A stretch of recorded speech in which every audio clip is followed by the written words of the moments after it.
Buyer's bringing $1 million, and then the money is paid over to the seller. And it's up to the seller at that closing through the paperwork that we provide to say, no, I don't want the money, because I know that would be taxable. I mean, the intermediary, you're literally stepping in between the buyer and the seller. About 3 or 4 times a year, we will get a phone call to say, yeah, we closed last week through attorney settlement agent, and he still has the money, and now we want to start our exchange. Well, in general, that's too late. Right. So fundamentally, an exchange works something like this.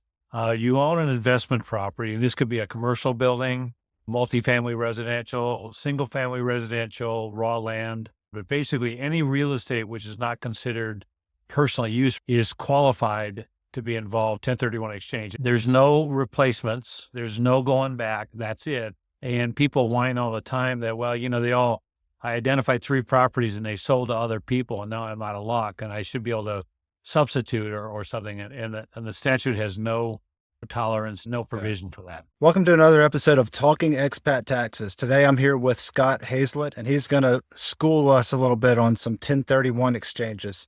I know I talk to a lot of clients that, from my perspective, it's usually people investing outside the U.S., but have a lot of questions on how this works. So great to have you here, Scott. Pleasure. I really appreciate the opportunity. If you don't mind, just give us a little background on you, what you do, and what your firm does. Yeah, so we're not that big of a place. We're kind of a boutique place. In regard to 1031 exchanges, we operate a company called Mission Exchange. We're located in Lafayette, California, which is a Bay Area suburban community. I've been in Lafayette practicing tax work for about 36 years. And we stumbled onto the exchange practice in 89. Somebody walked in the door and they had an exchange, and we kind of studied it and looked at it. And then born after that was an exchange company. And we've been doing it ever since in various forms and morphed and so forth and so on. So what does an exchange company do? The tax regulations under 1031 provide that when someone wants to do what's called a non-simultaneous exchange, which is what most exchanges are, they are in a safe harbor if they engage the services of a qualified intermediary. And that's what Mission is. Mission Exchange is a qualified intermediary. Right. So fundamentally, an exchange works something like this. You own an investment property, and this could be a commercial building, multifamily residential, single family residential, raw land. And then the 20 regulations actually expand that. But basically, any real estate which is not considered personal use real estate, like vacation homes or certain other dealer type property, is qualified to be involved in 1031 exchange as business or investment real property. So you have a property you own, you want to sell it.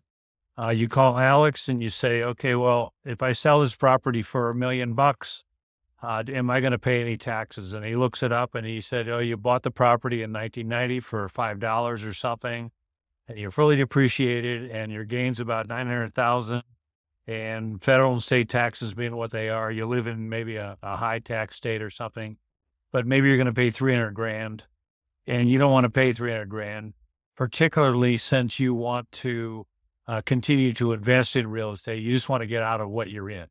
So that's kind of the genesis of this whole concept.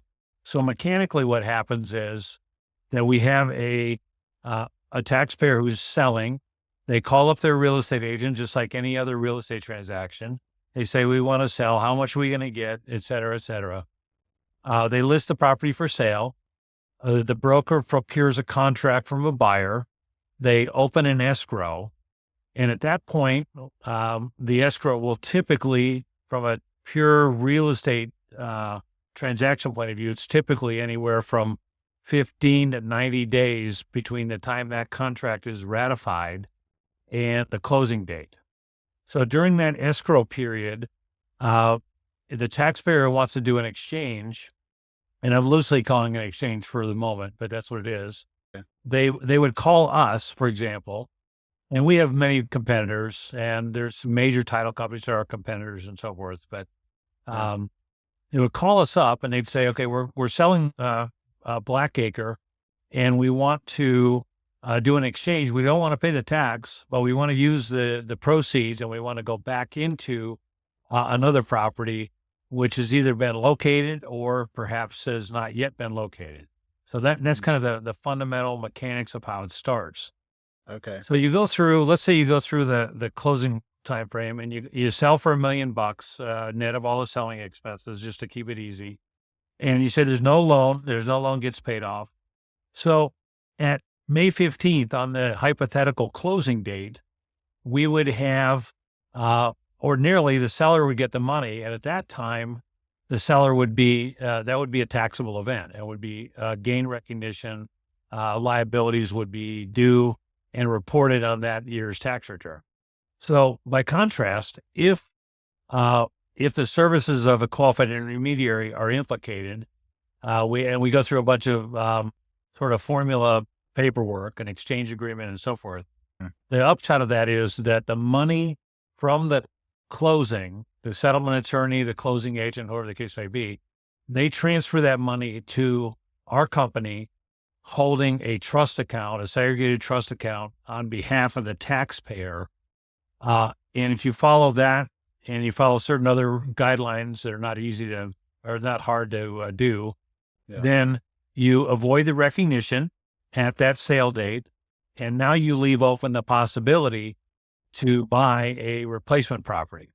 I had a quick question on so you mentioned escrow and your trust company. That confuses me a little bit as to, so the money at closing, is that the same thing? It goes in escrow with your company as the qualified intermediary? No, it's two separate steps.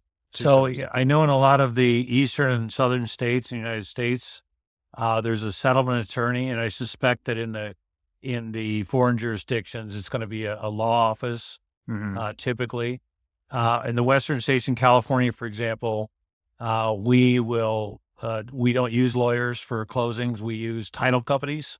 Right. And the title company will be the escrow holder, the settlement agent, if you will, for the transaction. Okay. So whether there's an exchange or a sale, there's going to be a settlement agent, either an attorney or a title company or something along those lines. And proceeds will be made available at the closing. Buyers bring in $1 million, right? And then the money is paid over to the seller.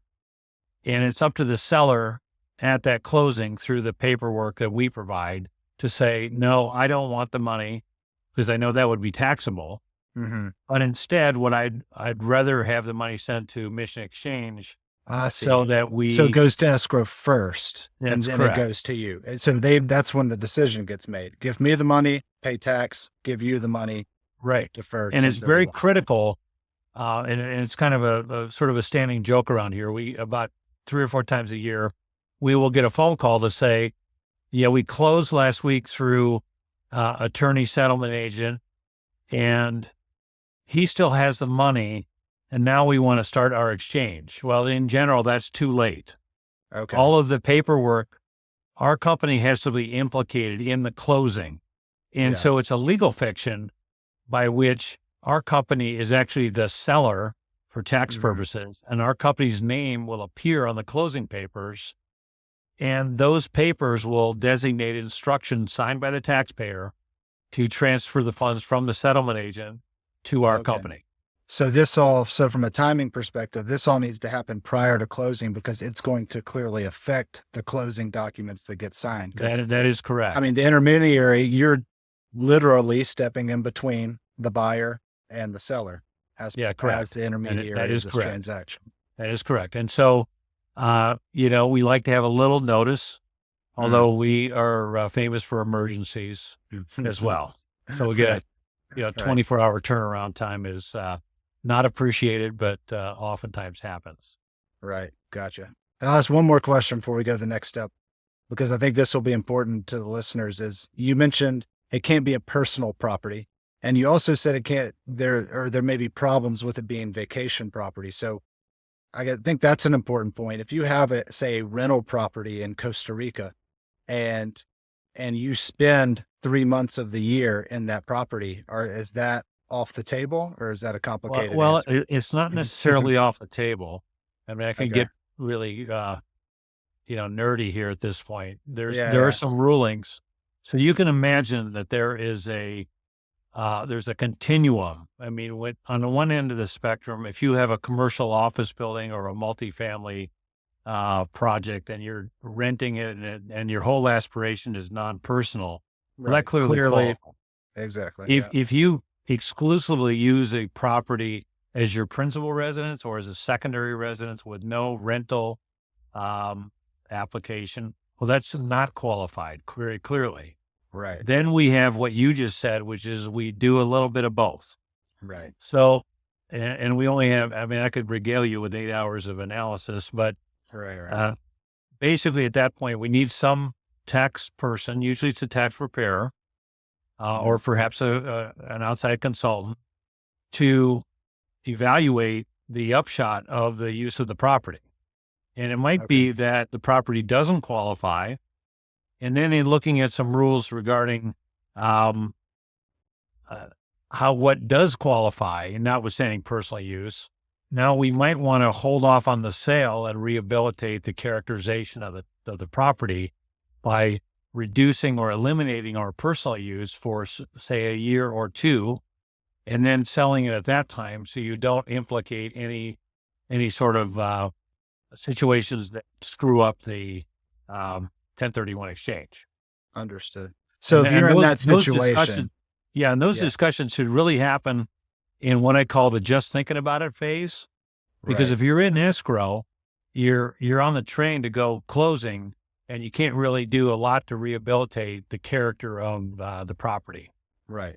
So I guess if you're in a situation where you have a rental that you spend personal time in, if you're in that, you know, not the obvious zones of the continuum, then you really what you need to do is it's a facts and circumstances type test, and we need to be looking at rulings and case law to figure out, I guess, where do your facts lie, and building a case that Correct. it is a business property. So Correct. yeah, Correct. And then going one step further, if you don't qualify now, you can change qualify. your conduct and then go forward a little bit, and then maybe you will qualify.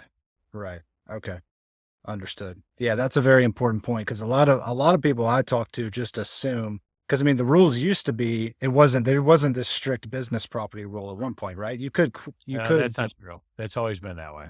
oh it's always been okay. Yeah. Yeah. What Yeah. oh it was that it wasn't just real estate before, Yeah, correct. It correct? was, That's what yeah, it was. correct. It was personal property before the Trump Tax Act in 17. Right, that's what changed. Okay. So yeah, so because a lot of times I get questions, a lot of people, especially on the vacation home thing, there's a lot of personal use and Correct. that gets a little bit tricky for sure. So definitely, So yeah. just to deviate a little techie here, there's a thing called Revenue Procedure 2008-16, 2008-16.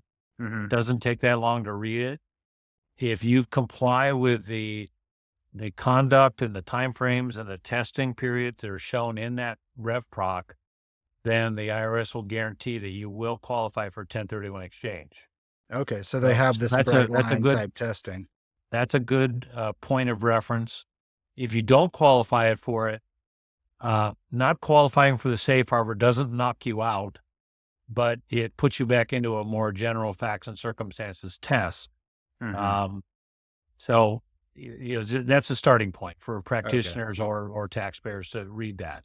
Okay. So we start with the safe harbor. Hopefully you hit that. If not, we have to get a little bit more detailed, Correct. or like you said, change change how you're using the property to Correct. fly into that safe harbor later. Correct.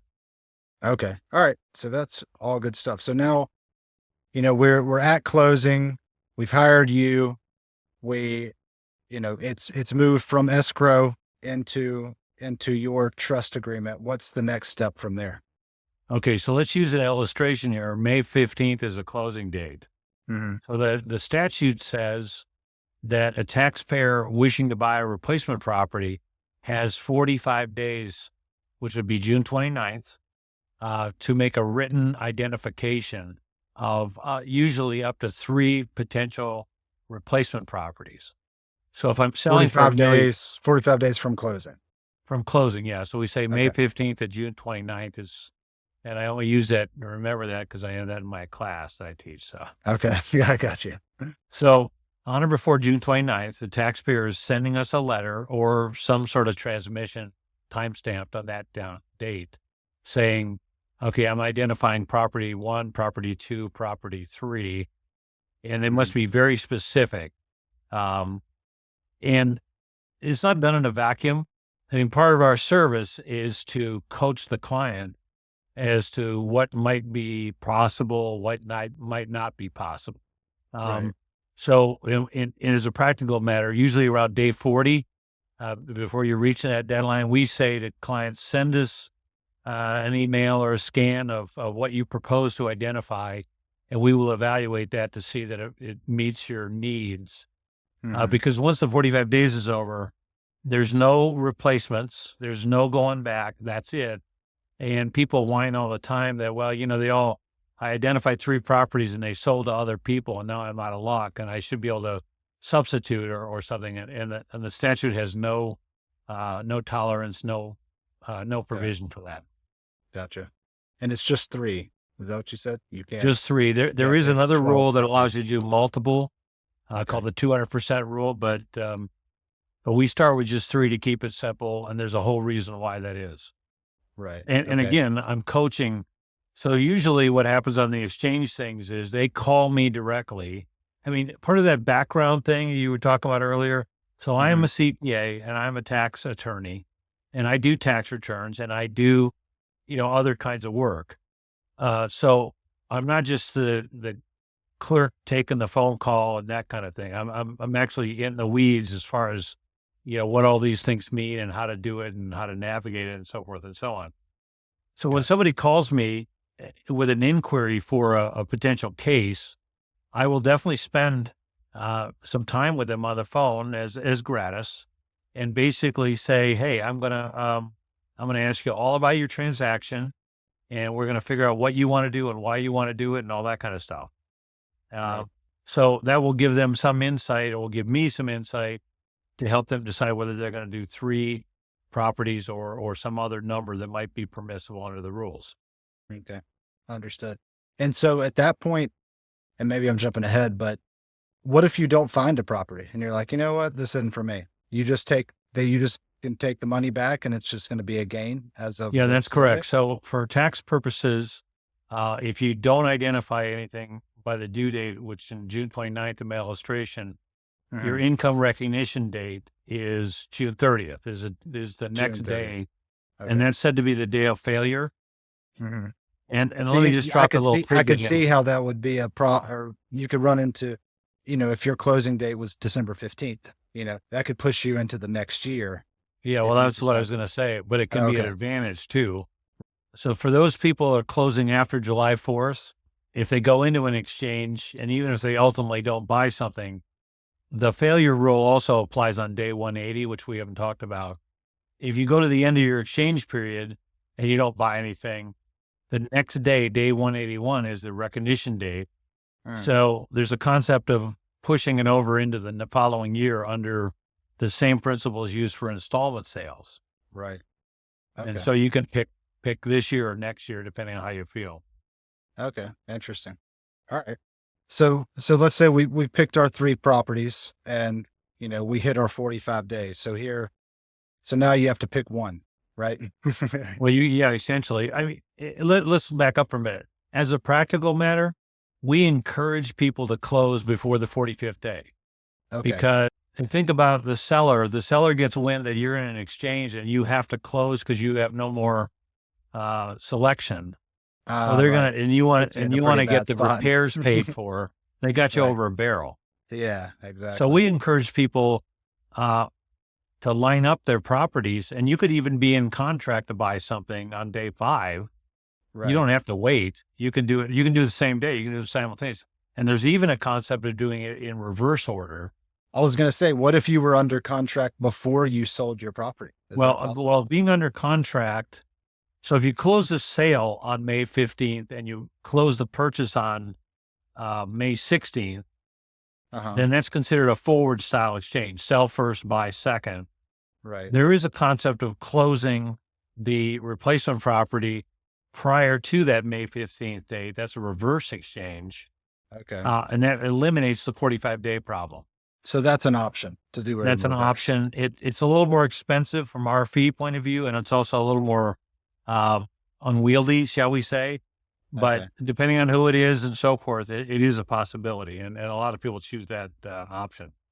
Okay.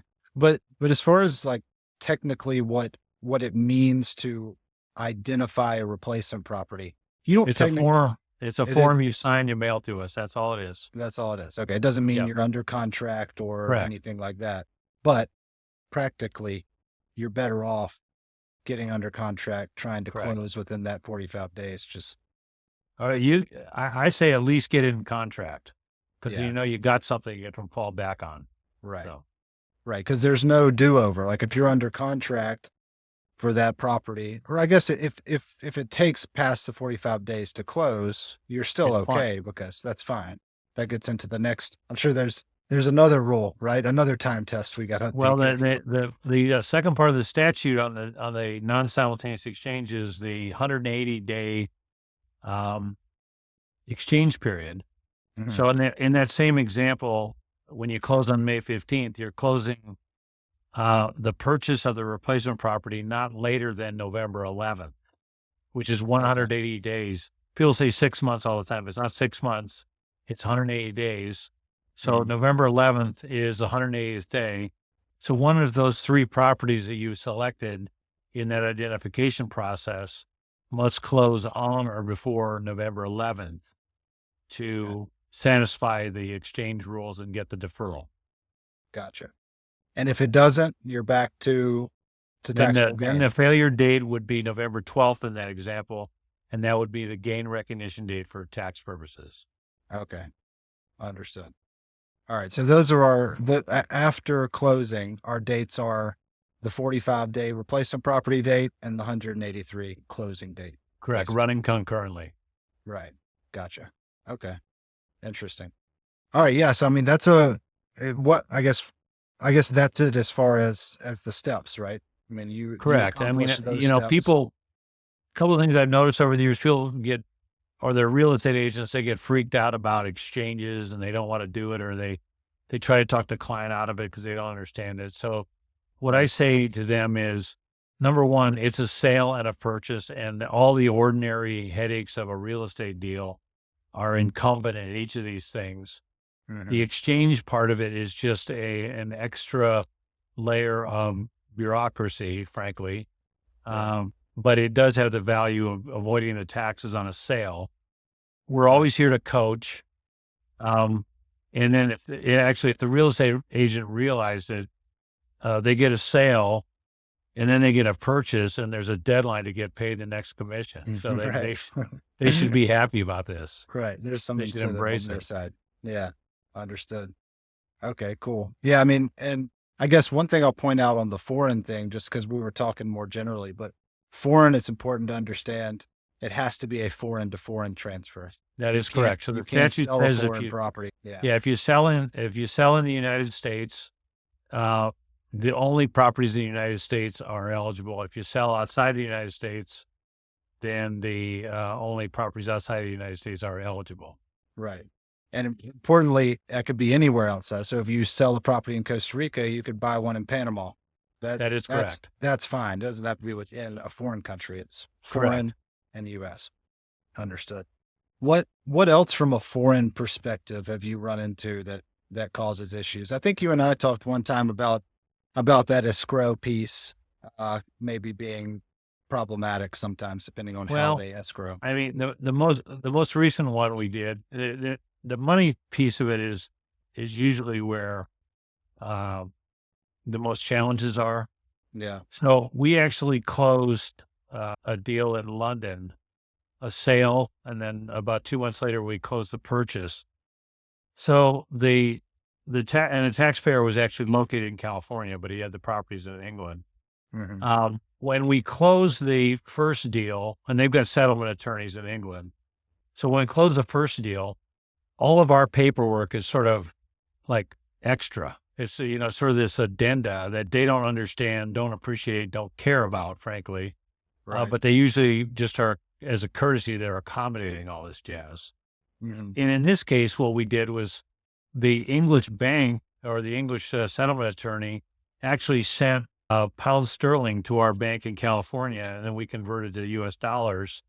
Mhm. And then when we shipped out the money back to England, we converted again. So there was some currency risk from that perspective. Right. And of course, that's on the client. Right. I don't require that. And frankly, it's sort of a headache, but I'll do it if it makes sense. So it made sense in this circumstance. Now, Mhm. the other side of it, though, is if I'm I'm a California corporation, basically, and I don't really have any standing or nexus in some of these foreign jurisdictions. Uh-huh. But ordinarily, what would happen is I would set up some sort of a limited liability company or corporation in the foreign jurisdiction that would hold the money in a You bank being the account. you being the intermediary. Yeah, Mission Exchange, the California Okay. corporation. So it would set up a subsidiary, wholly owned subsidiary, um, that's Okay. formed in the foreign jurisdiction. And then the settlement attorney would make arrangements to set up the banking I see. to hold the money. So And again, the that goal way it is can not stay in the same currency and it doesn't correct. cross borders and makes it a little bit simpler, I guess. Yeah, correct. Okay. And so do you keep these companies open? So now you have companies around the It, world that you yeah, use? I mean, I wish I had that much volume. Yeah. It's probably But not worth just keeping we, a well, Nicaraguan company yeah, open. couple things. One thing, we blow them out because if we use them for somebody else, they're kind of like, somebody else using the same Go Cup or whatever. I mean, it just Oh, doesn't. yeah. I got you. Yeah, yeah. Makes sense. Okay.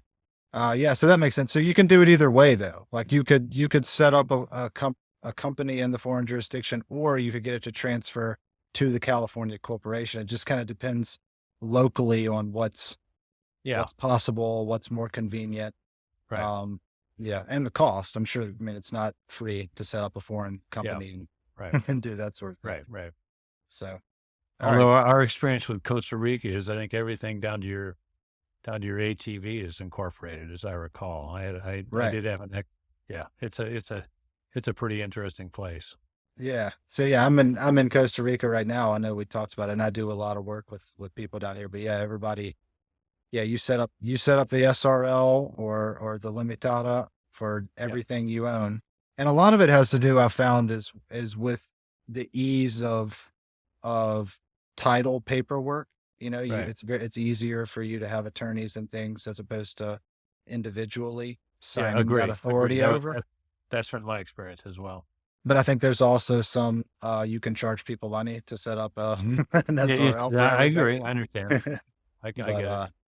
yeah, yeah, very nice. All right. Well, I mean, to me, this gives a very good background to how this works. So, I mean, if you have vacation properties, we need to look at that ahead of time to make sure that we qualify as an investment property. But if we don't today, we can look at the rules to make sure we do prior to closing or prior to sale. If, if that's what we're looking to try to do. But I think that's the main point is don't call me or Scott the day before closing saying you want to do a Section 1031 exchange, in particular if you're in a foreign country, because there's going to be some things to work out beforehand. Correct. I would agree. But if you have enough time, it's really not that complicated of a process if you get the right Right. people for it. Right. Yeah. Anything else that you can think of off the top of your head? Tips Just or, call. or Yeah, pitfalls? like I said, I've been teaching an 8-hour class to all the California CPAs for about 20 years, and the interesting thing about this business is there's always a new adventure. There's always something new that comes up, even though it seems like it should be a routine. It's just crazy how Right. uh, people. It's just a matter of people and stuff, and things are unique. So Right. Yeah, exactly. All so right, very cool. Well, thanks a lot, Scott. And yeah, if anybody wants to reach out to you, how do they find you? well, my phone number is 925-283-1031. What a coincidence. What a coincidence. Yeah, hey, if it was 2020, I'd be an eye doctor. Fair enough. And then our email is 1031 at goscott.com, GOSCOTT.com, 1031 at goscott.com. All right. And I'll leave his information in the show notes here as well. Yeah. All right. Well, thanks a lot for coming on, Scott. Appreciate you dropping the knowledge. I learned a lot from it. And yeah, we'll be talking soon, I'm sure. Okay. Thank you very much.